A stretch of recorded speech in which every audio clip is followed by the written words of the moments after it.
everyone, welcome back to another episode of Where Did Everybody Go? And in today's video, I'm just gonna ramble, I think. And I want to ramble that it's Monday, the day after Mother's Day. And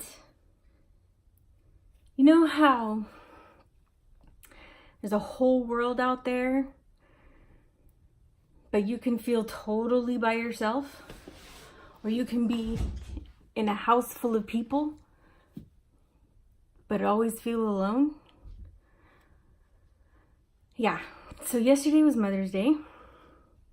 I'm sure everybody knows by now, I have a 23-year-old kid, and he hasn't said one word to me since Saturday morning, because I thought he had to be at work. And I heard his TV on and I peeked my head in and I said, I thought you had to be to work today. He said, no, I have a 3-day weekend. And I was like, okay. And that was the last time that I have spoken to him, and today is Monday. A couple of days, maybe Thursday, I couldn't find my lock to my storage. I think what I did was I put it on my friend's bumper when I removed it, and then she left before I did, and I think I left it on her bumper and it was just somewhere random down the street. So I ended up putting on the lock that they cut off my storage when I was about to lose it, and I had to get a new one because it was cut. So when I came home from storage, I said, hey babe, I need to go get a lock. And he didn't answer me. And I'm like, well, when are you going to be home? And he didn't answer. And then finally, in cabs, I'm like, I have to go get a lock. Like, I need the lock for storage. And he's like, oh my God, don't be a child. Just go to Rite Aid. And I'm like, I need a better lock than a lock from Rite Aid. Like, my whole life is in this storage unit. And he was like, I'm tired, or I can't afford to pay for your gas. And I was like, every time I use your car, I put gas in it. I said, in the last time I drove it, I totally filled it up, and I didn't even get to drive any part of that, but you did. And then I'm just like, I can't even believe you. Like, I'm all, don't even worry about Mother's Day. And because he was just being a jerk. And he's like, well, I saved your storage for Mother's Day. And I was like, I can't believe how freaking mean you are. I didn't raise you to be this mean. And because he had a friend in high school, still has the same friend, but his mom died. I want to say maybe their senior year, maybe. And I'm like, if Eddie freaking heard you talking to me like this, he'd freaking punch you in your face, because he doesn't have his mom, and he would give anything to be able to be with her for an hour, 5 minutes, to see her one more time.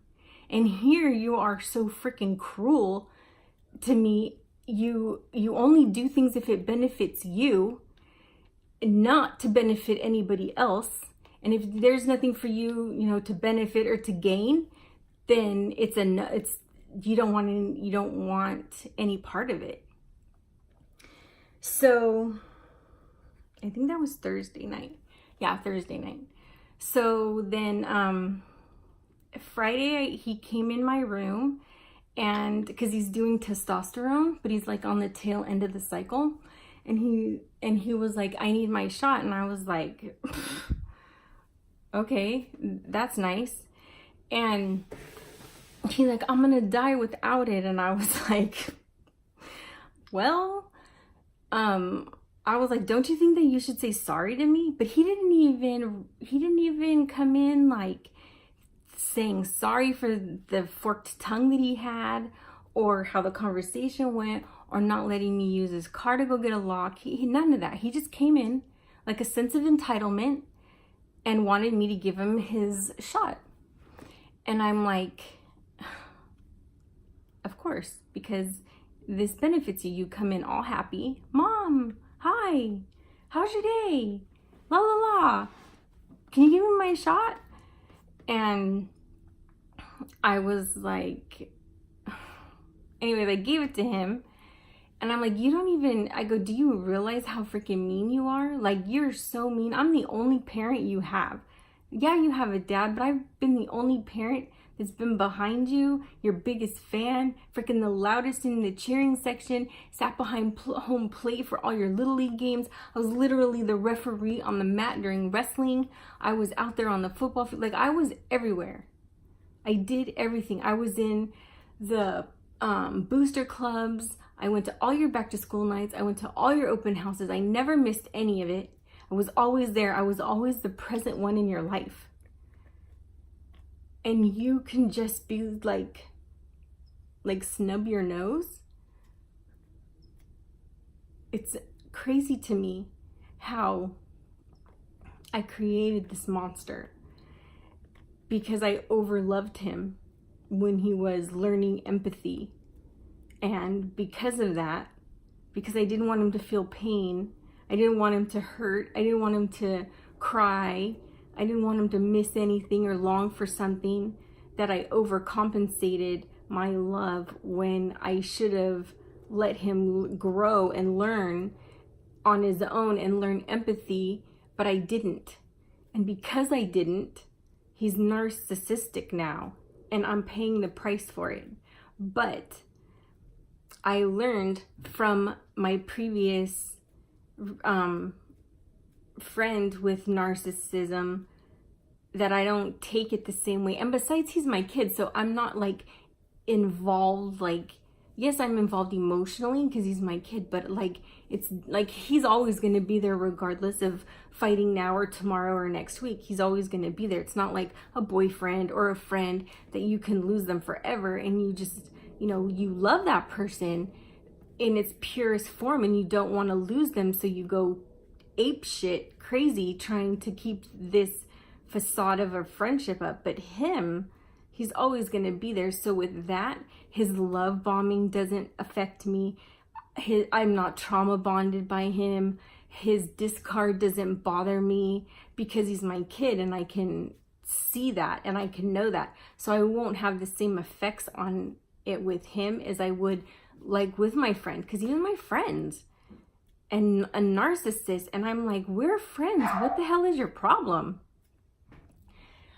So it's a difference, and I won't end up with the same outcome, but it's still hard nevertheless. Like, he just really doesn't seem to care. Like, it doesn't faze him.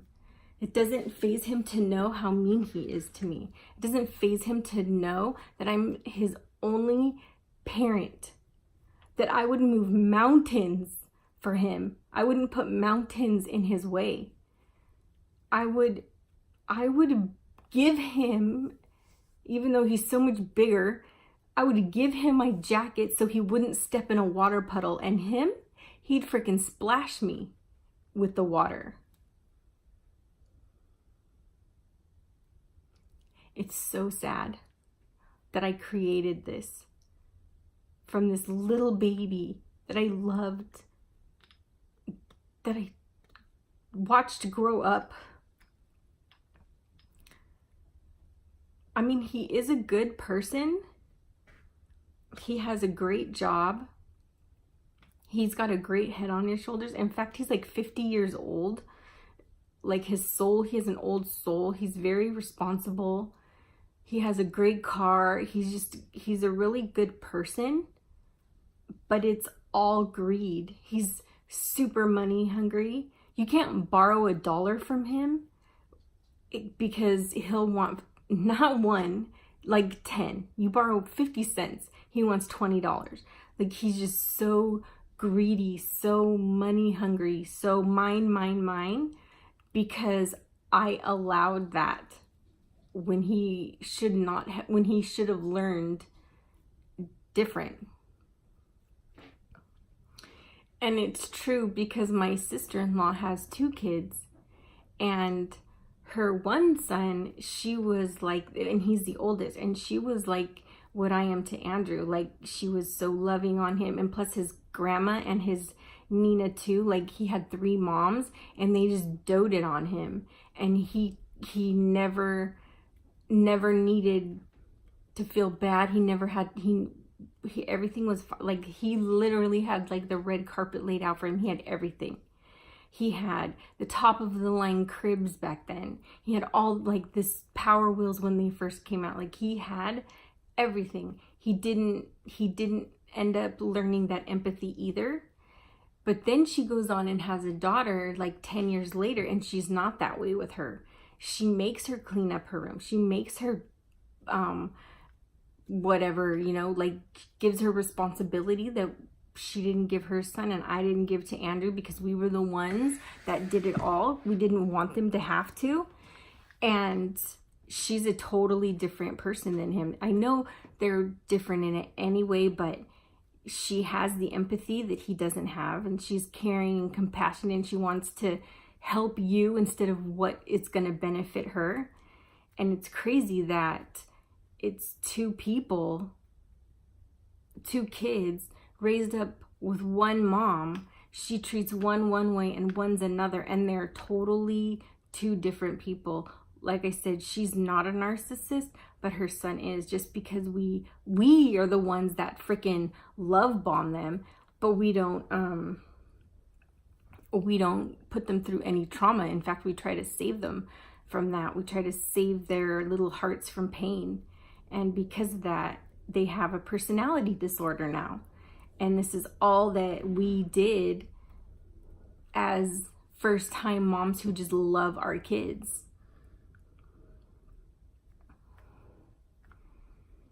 And it's very sad,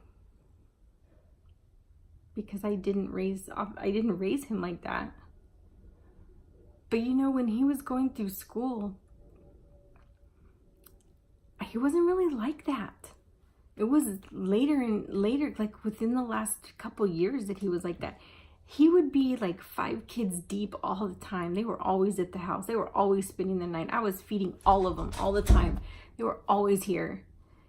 And he wasn't like that at all. But now he's got this sense of entitlement, and it's painful as a mom. Because you just, no matter what, even now, like, I still love him with everything I am, with my whole being. I gave up my life for him. I didn't date for him. I stayed single for him so I could give him the best life that I could. So I could get him his $200 bats, or his brand new catcher's gear, or whatever it was. I didn't want him to have used stuff. He got a haircut every 2 weeks. He got brand new shoes every 2 weeks. He got a brand new backpack every 2 months. Like, this kid had everything all the time, and that was the problem.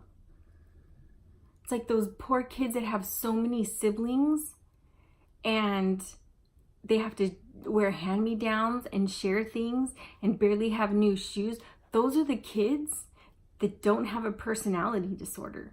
Those are the kids like Tupac that write those songs, Mama.